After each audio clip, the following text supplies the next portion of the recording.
to the professor, the answer is because we live in the U.S. We are U.S. citizens. Because Korea and all these other places are demonized on a daily basis and everyone knows. But not everyone knows what the U.S. empire does abroad. So think globally, act locally. My favorite motto. Thank you. Well, I just want to respond to two things. One is to the criticisms that were raised by two of the speakers just now about criticisms of Venezuelan foreign policy. Actually, almost every time I write about Venezuelan foreign policy, I criticize exactly that. And I would still insist and defend Venezuela's right to create alliances with just about anyone. But at the same time, I think Chavez goes overboard and goes out of his way to support people such as Ahmadinejad or Gaddafi, and I think that is certainly wrong, and one should always say that. And so I just want to clarify that. But that still doesn't negate the fact that I think what is happening in Venezuela is, I think, largely positive and deserves our support.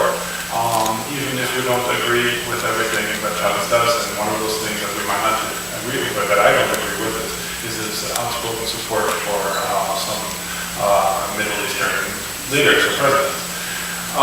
The other thing, just to quickly touch on this issue of clarity and unity, and it's a tricky issue because well, what's actually meant by unity? I didn't necessarily mean that by unity, and I'm not sure if you were responding to something I said, but I'll take it as such. That we should set aside all our differences in the name of one particular goal, let's say to throw the bombs out or whatever. No, I said we need some concrete principles on which we agree on, and that can be our clarity. And those principles should be relatively broad, but shouldn't be so broad as to include just about anything. So in that sense, I totally agree. We need clarity, but that's exactly the tricky problem: is that how much clarity do we need, and how much unity do we need? That's the real problem, the authority problem.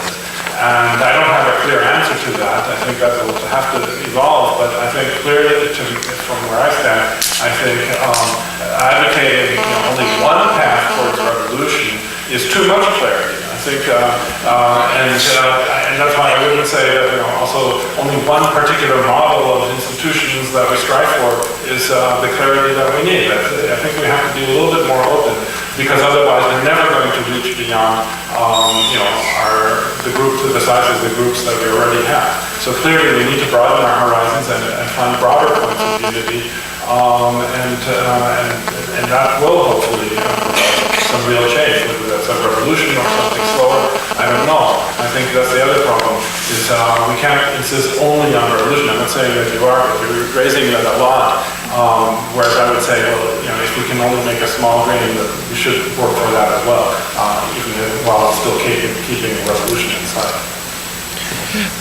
I just wanted to respond to you about Chavez, and I wanted to thank you for saying, yeah, he committed a few mistakes by supporting Ahmadinejad and Gaddafi recently, and calling him the king of all the kings. And I don't know how much I could trust a person who would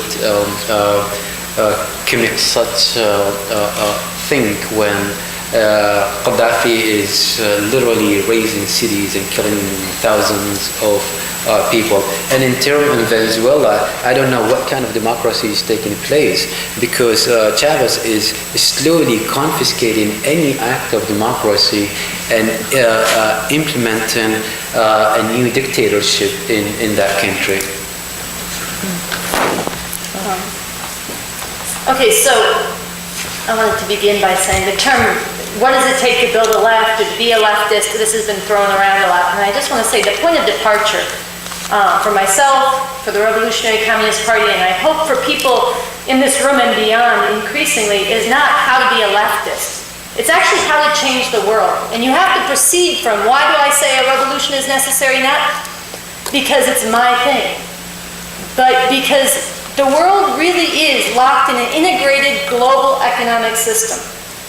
That's what's shaping the lives of people, whether they be in the villages of Mexico or in the shantytown slums of Cairo or Nairobi or here in this country, including what ideas get taught and promoted and what ideas get marginalized and what ideas you get fired for mentioning.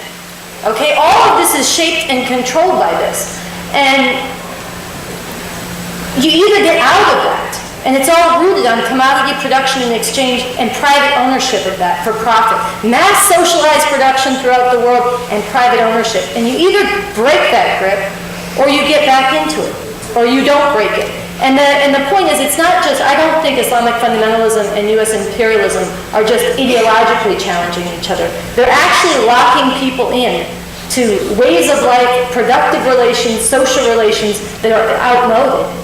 And so to speak about what it takes to liberate humanity and what kind of clarity we need, one thing I also want to add is the question of democracy has been thrown around a lot.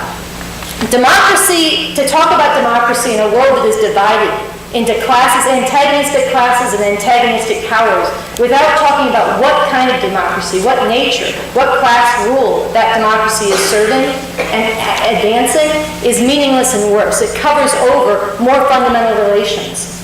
And the real question is not democracy versus no democracy, but what kind of economy, what kind of state power? Is it wrenching itself out of these imperialist capitalist relations and forging a new socialist economy, advancing towards a classless world, and a democracy that serves and reinforces and furthers that?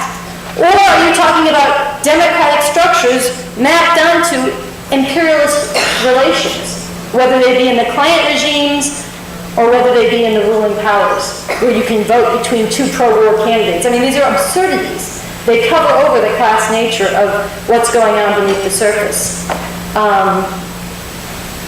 And finally, I just want to mention that the commenter who spoke about a number of things, and he spoke about Haiti. And I want to say, when the earthquake happened in Haiti, there was a lot of people, including progressive people, who should have known better, who supported the U.S. military going down there, thought it was bringing aid, and he was exactly right. That the U.S. military sent its warships down there, and its warplanes down there, and it blocked aid, and it turned back aid. And it whipped up, just like it did during Katrina, a whole demonization of the people there, and the sense that we need to police the streets. Instead of bringing in relief, we have to police them. This is what the U.S. did, and frankly, most people didn't pay attention to this. The speaker was right about that, but what he was wrong about, which I want to actually set the record straight on, is that the Revolutionary Communist Party and its newspaper, Revolution newspaper, did tremendous work to expose this and bring this to light. We sent a reporter down to Haiti to actually go and get the real deal from the ground, and we spread this throughout this city and throughout the country and beyond, because this was a point where a lot of people were confused, yes, about the nature of U.S. imperialism, and it can't be a force for good. Its military does not go around the world spreading there's no way it can. It's not what it's structured for. It's not why they were down there. So I want to bring that in, because maybe people don't know that, and it's an important point. Sinan? Lauren. Okay. I just wanted to say that the 60s was brought up, and as a young leftist, we are looking for a model perhaps to identify with. These ideas that we are all speaking about don't just don't occur in a vacuum. And something that is important about 60s left, student left, is the struggle for liberal rights, essentially, those based on individual identity expression, which of course have real purchase in a democracy. And something that's been brought up, I think, here and there also is where Sunsara, you said that we are at the top of the food chain in the U.S. There seems to be a lot of anxiety elsewhere coming from us based on the fact that we are, in the U.S. and maybe beholden to this Eurocentric, as it's called, leftism. In the 60s, of course, it was clear that leftism was not only a Western phenomenon, that there were plenty of non-Western expressions of people crying for change. But it's true that this did fail, that we're still living under capital, we're still living in a world that is dominated, yes, by imperialism. It's been equated here and there with capital. And I just wanted to problematize the fact that someone who's maybe like a young leftist, what to do with this onslaught of history, this history of defeat, is a really big question.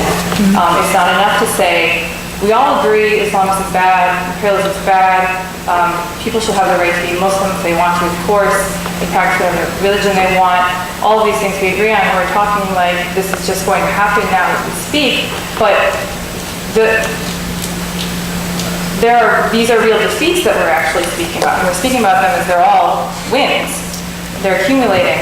And I just wanted to throw out there that right before Rosa Luxemburg was murdered, her last writing, Order Prevails in Berlin, she wrote that the road, the path to revolution, socialist revolution, Marxist revolution as well, is paved in defeat, unlike the path to the history of parliament. Parliamentary history is history of successes. And I think that the things that have been raised here are important, but I just would feel remiss if we downplayed the defeats that for someone like me keep acting as, I keep coming up against them as walls. And I think that this alone is reason enough to take very seriously what the people before us have said, regardless of their identity. Sinan and then Greg.